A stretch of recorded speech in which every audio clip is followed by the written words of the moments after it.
সাম্প্রতিক সময়ে সনাতনীদের বিভিন্ন কর্মসূচিতে বক্তব্যের জন্য ব্যাপক আলোচিত চট্টগ্রামের হাটহাজারী পুণ্ডরিক ধামের অধ্যক্ষ চিন্ময় কৃষ্ণ ব্রহ্মচারী সম্প্রতি গঠিত বাংলাদেশ সনাতনী জাগরণ জোটের মুখপাত্র হিসেবে দায়িত্ব পালন করছেন তিনি।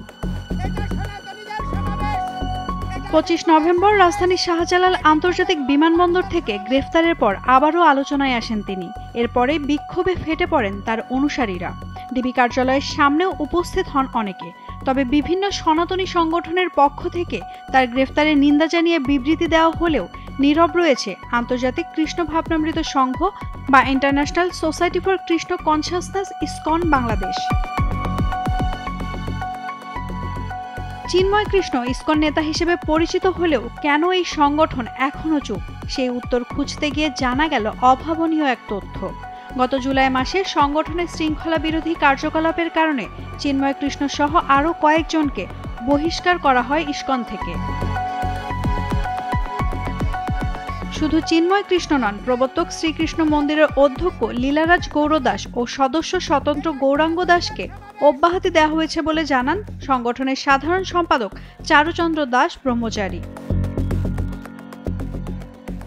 চট্টগ্রামের হাজারীগলির ঘটনা প্রসঙ্গে গত 9 নভেম্বর রাজধানীর স্বামীবাগ ইসকন আশ্রমে ইসকন বাংলাদেশ আয়োজিত এক সংবাদ সম্মেলনের বক্তব্যে তিনি বলেন, বহিষ্কৃতদের মাধ্যমে সংগঠিত কোনো কার্যক্রমে ইসকন জড়িত নয়। রাষ্ট্রদ্রোহিতা বা সহিংসতার মতো বেআইনি কাজের সঙ্গে ইসকনের কোনো সম্পৃক্ততা নেই। বাংলাদেশের ইসকন সংগঠকদের মধ্যে অন্যতম ছিলেন চিন্ময় কৃষ্ণ দাস ব্রহ্মচারী। ভক্তরা তাকে ডাকেন চিন্ময় প্রভু নামে। কিন্তু সংগঠনের শৃঙ্খলা বিরোধী কার্যকলাপের কারণে বহিষ্কার হওয়ার পর সম্প্রতি বাংলাদেশ সনাতন জাগরণ মঞ্চ ও বাংলাদেশ সম্মিলিত সংখ্যালঘু জোট নামে দুটি সংগঠন বাংলাদেশ সম্মিলিত সনাতনী জাগরণী জোটের ব্যানারে কর্মসূচি পালন শুরু করে এবং সেই জোটের মুখপাত্র করা হয় তাকে। দায়িত্ব পাওয়ার পর এই জোট 8 দফা দাবিতে রংপুরে সমাবেশ করে। 1. নির্বাচনের বিচারে তদন্ত কমিশন গঠন। 2. সংখ্যালঘু সুরক্ষা আইন প্রণয়ন। 3.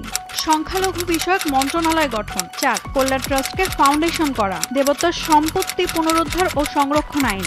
6. শিক্ষা প্রতিষ্ঠানে উপাসনালয় নির্মাণ। 7. সংস্কৃতি ও পালি শিক্ষা বোর্ড নির্মাণ। 8. দুর্গাপূজায় 5 দিনের ছুটি।